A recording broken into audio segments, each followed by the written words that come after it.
Today, we're tracing a truly wild historical thread. We're starting with an ancient mystery that has baffled scholars for centuries, and we're going to follow its path all the way up to modern psychology and self-actualization. We're talking about alchemy, but probably not the kind you're thinking of. As above, so below. You've probably heard it, right?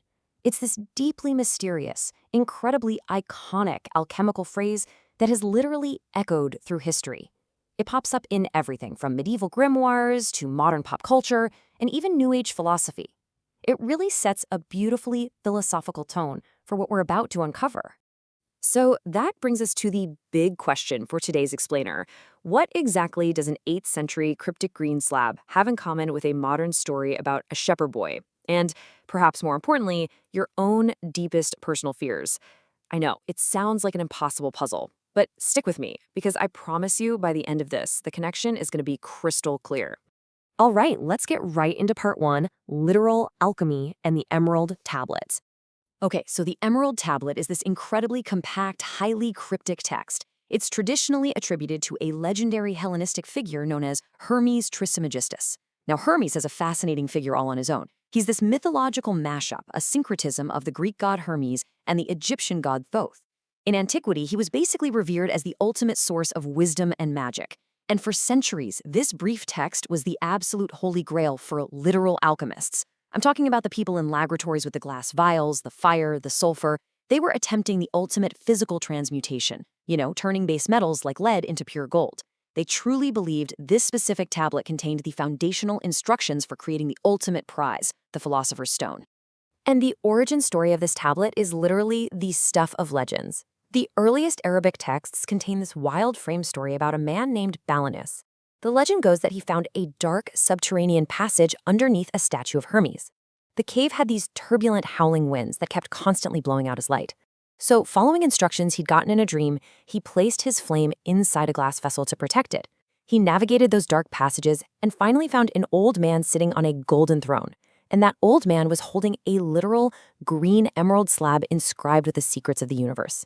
The journey this text took across centuries and cultures is just unbelievable.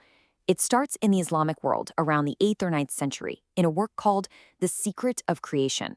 Then, by the 12th century, it gets translated into Latin, and the idea spread like wildfire through medieval Europe.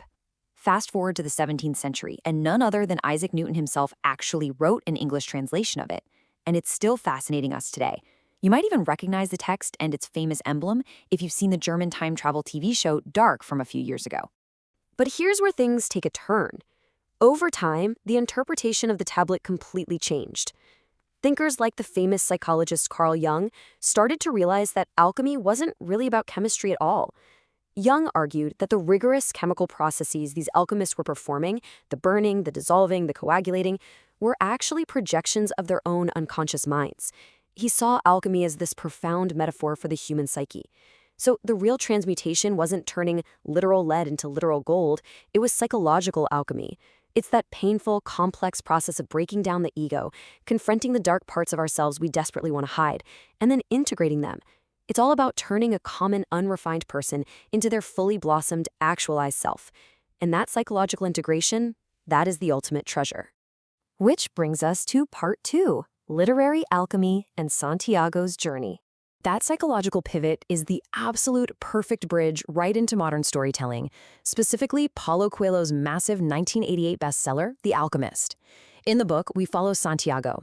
He's a simple shepherd boy in Spain who keeps having this recurring dream of treasure hidden at the Egyptian pyramids, so he sets off to find it. But man, it is not an easy road. He gets robbed in Egypt, left with absolutely nothing.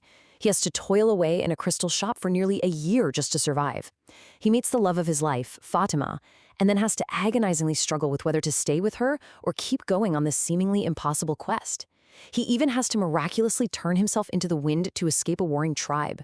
But when he finally reaches the pyramids, totally battered and exhausted, he discovers that the treasure was actually buried under a tree back in Spain, right where his journey began. The profound lesson here? The journey itself, with all its suffering, immense heartbreak, learning, and growth, is the true treasure. And that realization perfectly captures the core philosophy of Coelho's book. It's summed up brilliantly in its most famous quote. When you want something, all of the universe conspires in helping you to achieve it. Through his literal quest, Santiago learns to trust his heart. He learns to read the seemingly inconspicuous signs of the world, and to understand that pursuing your deepest purpose actually aligns you with the forces of the universe itself. And that takes us to our final section, Part 3, Personal Alchemy and Your Personal Legend. Now, let's bring this right home to you.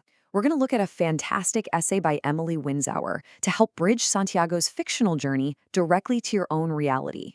The concept here is the personal legend. It means becoming your fullest, most blossomed self. You know how spies use the word legend to mean a fake cover identity? Well, your personal legend is the exact opposite. It is your revealed identity. It's the life you would lead if you succeeded at doing everything you suspect you are secretly capable of doing. But as Winsauer points out, admitting our true dreams is an embarrassing and honestly sometimes debilitating business. We are terrified to say out loud what we actually want, because saying it out loud makes it real, which is exactly why we rarely do it. So what's actually stopping us? Well, Coelho and Winsauer identify 4 exact psychological obstacles standing in your way right now. First up, we carry these childhood beliefs that our grandest dreams are simply impossible. We're told so early on to just be realistic, and we completely internalize that limitation.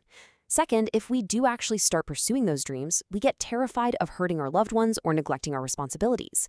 We worry that our ambition is fundamentally selfish. Third is the massive fear of defeat. Let's face it, failing at something you deeply care about hurts profoundly more than failing at a job you hate. So we often just protect ourselves by not even trying. And finally, the 4th hurdle, which is arguably the trickiest, the fear of success itself. It's that debilitating imposter syndrome where you feel guilty. You think you don't actually deserve the dream once it's right there in reach. You worry about the expectations and the immense life changes that come with getting exactly what you want. So, how do we get past this? Well, Winsauer challenges us with what she calls the mirror test. If you stand in front of a mirror, look yourself hard in the eye, and really think about your biggest dream, you might feel the immediate urge to look away. Why? Because our fears are actually a twisted form of self-sabotage. If we kill our own hopes, we maintain a sense of control. We subconsciously think, hey, if I sabotage this myself, at least I can't be disappointed by the universe. It is a tragic defense mechanism, and it's keeping you from your goal. Because, as Coelho reminds us, in the silence of our hearts, we know we are worthy of the miracle of life. You have to realize that facing intense suffering and setbacks while fighting for your dream is vastly superior to the bitter existential malaise of an unexamined life. It hurts so much more to live with a dream you aren't chasing, letting it slowly erode your soul, than to just risk everything and pursue it. Which brings us to a final thought I want to leave ringing in your ears today. When you take that mirror test, who is it that you're seeing in the mirror? And what are you afraid you don't deserve? Remember, true alchemy isn't about turning lead into gold in some ancient laboratory. The real alchemy is inside you. Embrace the journey, face those 4 fears, and start your own transmutation. Thanks so much for joining me for this explainer, and I'll catch you next time.